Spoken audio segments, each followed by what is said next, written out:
ದುಡ್ಡಿಗೋಸ್ಕರ, ಚಿನ್ನಕ್ಕೋಸ್ಕರ, ಜಮೀನಿಗೋಸ್ಕರ ಯಾರನ್ನು ಬೇಕಾದರೂ ಕೂಡ ಸಾಯಿಸ್ತಾರೆ. ಹತ್ತಿರದಲ್ಲಿರುವಂಥವರನ್ನು, ಗೆಳತಿಯನ್ನು ಕೂಡ. ಅಂಥದ್ದೇ ಘಟನೆ ಮೈಸೂರಿನಲ್ಲಿ ನಡೆದಿರುವಂಥದ್ದು. ಚಿನ್ನದ ಸರಕ್ಕಾಗಿ ಗೆಳತಿಯಿಂದಲೇ ಗೆಳತಿಯ ಕೊಲೆ ನಡೆದಿರುವಂತಹ ಪ್ರಕರಣ ಇದು. ಮೈಸೂರಿನ ಕೆಸಿ ಬಡಾವಣೆಯಲ್ಲಿ ಆಗಿರುವಂಥ ಕೊಲೆ ಇದು. ಸುಲೋಚನನ್ನ ಹತ್ಯೆಗೈದಿದ್ದು ಶಕುಂತಲ. ಉಸಿರುಗಟ್ಟಿಸಿ ಕೊಲೆಗೈದು ಮೈಮೇಲಿದ್ದ ಚಿನ್ನದವನ್ನು ಕದ್ಕೊಂಡು ಹೋಗಿದ್ದಾರೆ ಶಕುಂತಲ. ಮಾರ್ಚ್ 5ರಂದು ನಡೆದಿರುವಂಥ ಘಟನೆ ಈಗ ತಡವಾಗಿ ಬೆಳಕಿಗೆ ಬರ್ತಾ ಇದೆ. ಸಾಲವನ್ನ ತೀರಿಸಲು ಈ ಕೊಲೆಯನ್ನು ಎಸಗಿರೋದಾಗಿ ಈಗ ಶಕುಂತಲ ಒಪ್ಕೊಂಡಿರೋದ ಗೊತ್ತಾಗ್ತಾ ಇದೆ. ಹಾಗಾಗಿ ಈಗ ಬಂಧಿಸಿದ್ದಾರೆ ಶಕುಂತಲನನ್ನ. ಗೆಳತಿಯಿಂದಲೇ ಗೆಳತಿಯ ಕೊಲೆ. ನೋಡಿ ಎಂಥ ವಿಚಿತ್ರವಾಗಿದೆ. ಕೇಸ್ ರಿಪೋರ್ಟ್ ಆಗುತ್ತೆ. ಅದರಲ್ಲಿ ಒಬ್ಬರು 65 ಇಯರ್ಸ್ ಸುಲೋಚನಾ ಅಂತ ಹೇಳಿ ಡೆತ್ ಆಗಿರುತ್ತೆ.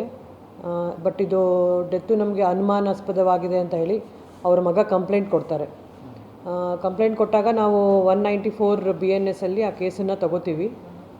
ಅವರಿಗೆ ಯಾರು ಮಾಡಿದ್ದಾರೆ ಅಂತ ಏನೂ ಗೊತ್ತಿರೋದಿಲ್ಲ. ಅವರ ಮೈ ಮೇಲಿದ್ದ ಒಡವೆ ಇರೋದಿಲ್ಲ ಅಂತ ಹೇಳಿ ಅವರು ಕಂಪ್ಲೇಂಟ್ ಕೊಟ್ಟಿರ್ತಾರೆ.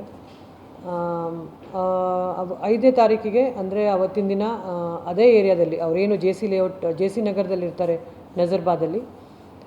ಸುಲೋಚನಾ ಅನ್ನೋರ ಫ್ರೆಂಡು ಅವರು ಅದೇ ಒಂದೇ ಏರಿಯಾದಲ್ಲಿರೋರು. ಅವರಿಬ್ರಿಗೂ ಪರಿಚಯ ಇರುತ್ತೆ ಮೊದಲಿಂದ. ಅವ್ರ ಹತ್ರ ಅವರು ಕೈ ಸಾಲ ತೊಗೊಂಡಿರ್ತಾರೆ 2.5 ಲಕ್ಷ ಅಕ್ಯೂಸ್ಡ್ ಕಡೆಯಿಂದ. ಸೊ ಅವತ್ತಿನ ದಿನ ಕೇಳಕ್ಕೆ ಹೋದಾಗ ಅಲ್ಲಿ ಮಾತುಕತೆ ಆಗುತ್ತೆ. ಮಾತುಕತೆ ಆದಾಗ ಅವರು ಅಲ್ಲಿ ಕುಸಿದು ಬೀಳ್ತಾರೆ. ಕುಸಿದು ಬಿದ್ದ ತಕ್ಷಣ ಅದನ್ನು ಅವ್ರ ಮಗನಿಗೆ ಅವರು ಫೋನ್ ಮಾಡಿ ಹೇಳ್ತಾರೆ, ಈ ಥರ ನಿಮ್ಮ ತಾಯಿ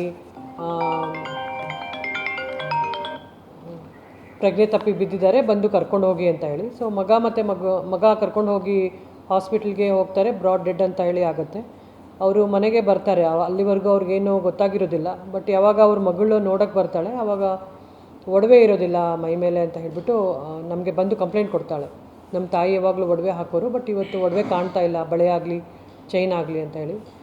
ಅವ್ರು ಕೊಟ್ಟಿದ ಮೇಲೆ ನಾವು ಅನುಮಾನಾಸ್ಪದ ಸಾವು ಅಂತ ಹೇಳಿ ಕೇಸ್ ರಿಜಿಸ್ಟರ್ ಮಾಡ್ಕೋತೀವಿ. ಅದನ್ನು ತನಿಖೆ ಮಾಡಿದಾಗ ಗೊತ್ತಾಗುತ್ತೆ ಯಾರ ಮನೆಗೆ ಅವರು ಸಾಲ ಕೇಳೋಕ್ಕೆ ಹೋಗಿರ್ತಾರೆ ಅವರೇ ಸಹ ಈ ಕೃತ್ಯದಲ್ಲಿ ಭಾಗಿಯಾಗಿರ್ತಾರೆ ಅಂತ ಹೇಳಿ. ಅದನ್ನು ನಾವು 194 ಕೊಟ್ಟಿದ್ದನ್ನು ನಾವು ಮರ್ಡರ್ ಕೇಸಾಗಿ ಕನ್ವರ್ಟ್ ಮಾಡ್ಕೋತೀವಿ. ಆರೋಪಿನ ಅರೆಸ್ಟ್ ಮಾಡ್ತೀವಿ. ಅವತ್ತಿನ ದಿನ ಅವರು ಏನು ದುಡ್ಡು ಕೇಳಕ್ಕೆ ಬಂದಾಗ ಮಾತುಕತೆ ಆಗುತ್ತೆ. ಅಲ್ಲಿ ಸ್ಟ್ರ್ಯಾಂಗುಲೇಷನ್ ಆಗುತ್ತೆ, ಗಲಾಟೆ ಆಗಿಬಿಟ್ಟು ಅವ್ರ ಮಧ್ಯೆ. ಅದಾದಮೇಲೆ ಅವರು ಮಗನಿಗೆ ಸುಳ್ಳು ಹೇಳ್ತಾರೆ, ಈ ಥರ ನಿಮ್ಮ ತಾಯಿ ಪ್ರಜ್ಞೆ ತಪ್ಪಿ ಬಿದ್ದಿದ್ದಾರೆ ಅಂತ ಹೇಳಿ. ಅವ್ರ ಮೈ ಮೇಲಿದ್ದ ಒಡವೆನೆಲ್ಲ ತೊಗೊಂಡ್ಬಿಟ್ಟು ಪ್ಲೆಜ್ ಮಾಡ್ತಾರೆ. ಒಂದು ದುರ್ಗಾ ಜ್ಯುವೆಲರ್ಸ್ ಅಂತ ಇದೆ, ಅಲ್ಲಿ ಹೋಗಿ ಪ್ಲೆಜ್ ಮಾಡ್ತಾರೆ. ಪ್ಲೆಜ್ ಮಾಡಿ 1.5 ಲಕ್ಷ ಸಾಲ ಅದರಿಂದ 1.5 ಲಕ್ಷ ತೊಗೊಂಡ್ಬಿಟ್ಟು ಅವ್ರದ್ದೇನು ಸಾಲ ಇರುತ್ತೆ ಅದನ್ನು ತೀರಿಸಿರ್ತಾರೆ. ಓನರ್ಗೆ 30,000 ಆ ಥರ.